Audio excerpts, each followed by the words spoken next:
Visionaries. Beloved one, you are a visionary. You visualize, you envision everything in your life, what is going to happen in the next moment, what is going to happen in the next day, what is going to happen perhaps in the next year. You are visualizing, envisioning what you think will be, most often predicated upon what has been. Generational teaching has molded you in a certain way, and yet the soul of you knows freedom. The soul of you knows improv. The soul of you knows the so-called reality and perceptions do not have to be the way that they have always been according to generational thinking. You visualize according to habit, and if it is a habit, it can be changed. If what you are visualizing could not be changed, you would not be who you are. But you are divinely empowered to do the improv, as I call it.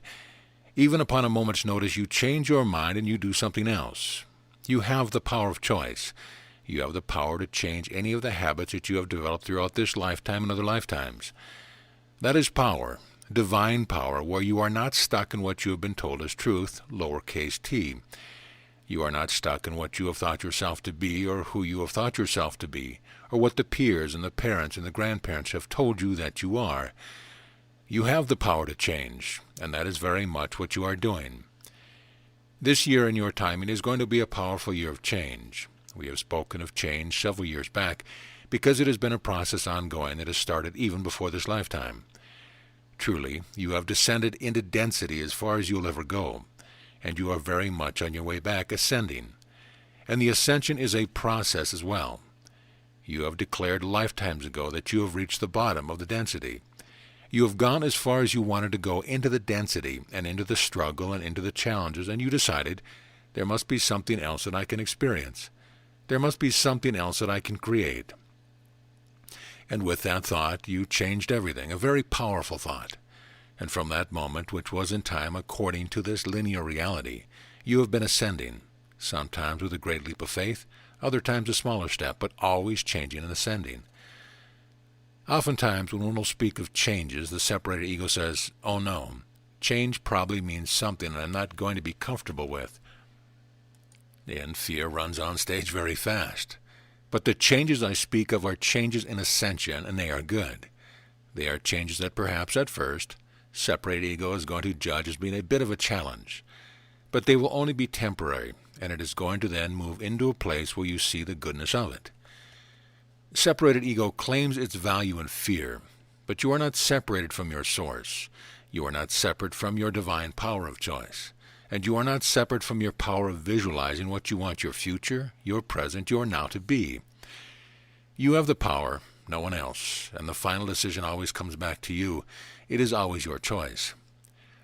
You have the power to visualize. Now, habitual visualizing is just that.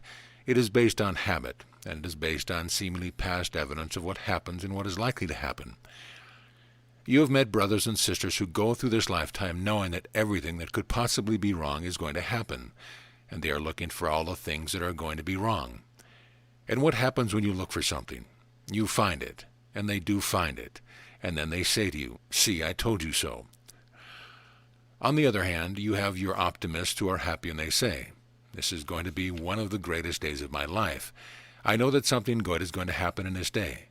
I'm going to meet somebody who is going to tell me something that I've been waiting to hear.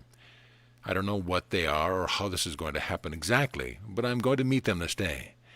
And even before they get out of bed, they put forward their energy into that day, attracting to themselves the people who are going to be in the good space. You can do that. You have that power. Even before you put the feet on the floor, just pause for a moment. Even while the eyes are still trying to open, you still feel sleepy. Allow your consciousness to go forward in the day and imagine, who am I going to meet today? What are they going to tell me? How is it going to be? If separated ego runs in there first, and it often will, say to separated ego, "Okay, I know your story. I want a new story. Today I'm going to meet someone who is going to say something to me that is going to light up my world. Not only that, but today I'm going to meet someone, and I'm going to say something to them that I haven't rehearsed, but it's going to be exactly what they want to hear deep within themselves that is going to enlighten their day." You have seen in your world over the last few years, even decades, divisiveness among people, and you have been seeing how one takes pleasure in being divisive, in taking the other side of things and standing whatever they see the opposition could be, taking great pleasure in what they see the game to be.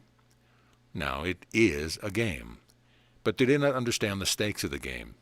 The stakes of the game are the ascension or the temporary halting of the ascension. You stand at a most pivotal, wonderful place because you are the visionary. You do visualize from one point of view or another what is going to happen in the next moment, the next day, and the days to come. You often take it for granted because it is usually a habitual way of looking at things, but now you know it does not have to be that way. As I suggested in A Course of Miracles, I am determined to see things differently. You can see a new way of thinking, a new way of living. And I tell you, in this time right now, take it to heart. You have the power of choice. If you do not like what you are visualizing, and you do not like what seems to be the evidence around you, you can change it. Look for the good. Give forgiveness to the ones you would judge, because after all, they are going to have to forgive you, or have forgiven you for something that you did in another incarnation, because you have been where they are and you have done what they are choosing to do. That is why you recognize what they are doing. There is the computer program in your computer that says, yes, you have been there, done that. And you recognize this as some of your brothers and sisters make choices. So begin.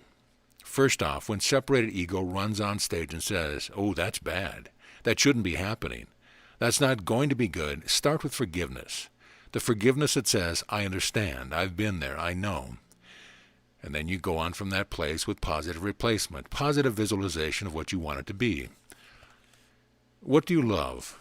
I ask you this as a question. Think of one thing, person, being, beloved pet. What do you love? You think of something that you love. How does it make you feel? Expansive, like you can breathe? So when someone is doing something that seems to be something that you could judge, very quickly think of that which you love and how that feels. Ah, that feels good. And that energy, the vibration of that energy, because you are a physical being and you live in energy. And that is what you are as you express physically. That energy goes out and expands. It goes out like the ripples on the pond and touches other ones and may make a difference in the choice they make. You have been steadily guiding yourself into a new space, and I commend you for that. You have been encouraging others to look at their issues and to forgive the issues and themselves for what has seemed to be judgment, for what has seemed to be harsh and cruel. You have known cruelty, you know it well enough that you can now be complete with it.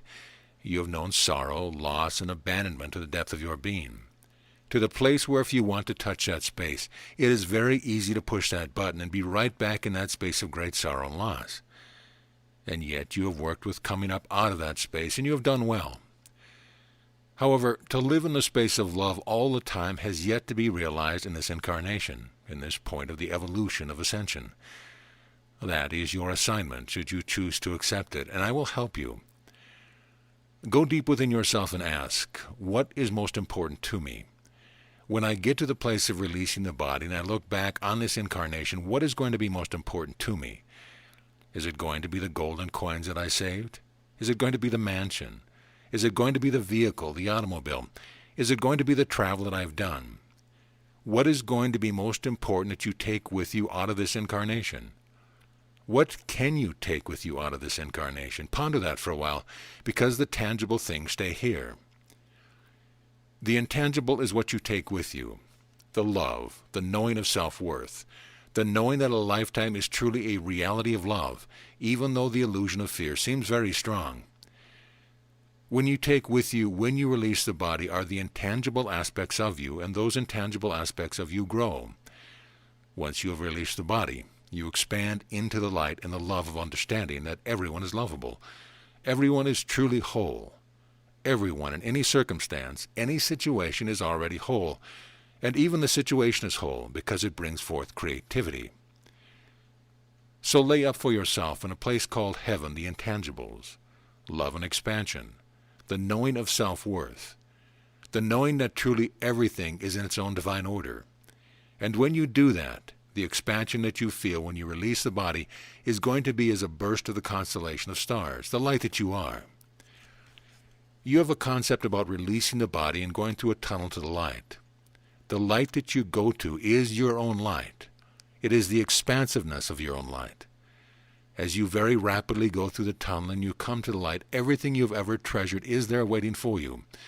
The love that you have always wanted, the loved ones whom you have missed since they laid down the body and released the old shell of the body, they are waiting for you. They are right there. And it is a great reunion, a remembrance of oneness, reunion. You have signed a contract that says you will participate in the ascension of the collective consciousness of mankind, womankind, humankind. You have said that you will come and allow your light to expand to the place where others catch a glimpse, and they can see things differently, and they can be different. Visionaries, you can begin now. Think about the morrow. What do you plan to do tomorrow? How is it going to go? Are you going to be challenges? Is it going to be easy? Are you going to see everyone as your friend? Are you going to go smoothly through the day, even thanking the weather? Sometimes that can be a bit of a challenge. Are you going to look upon the holiness of a raindrop, a snowflake, the sunshine, a blade of grass, a tree, to behold the beauty of the way a tree grows? It does not contemplate dying. It does not even contemplate the next moment. It just lives. Why do you bother so much in worrying about what could be wrong or what could happen that you would not like? Why bother yourself by worrying? Visualize the positive. Visualize the world consciousness awakening, ascending in divine awareness. See each brother and sister reaching out to help one another, recognizing the oneness that they are, and yet appreciating the uniqueness of each one's talent. You have the choice. Every moment is your choice. Choose you where you will abide. Choose you this day to serve the Christ, the true self.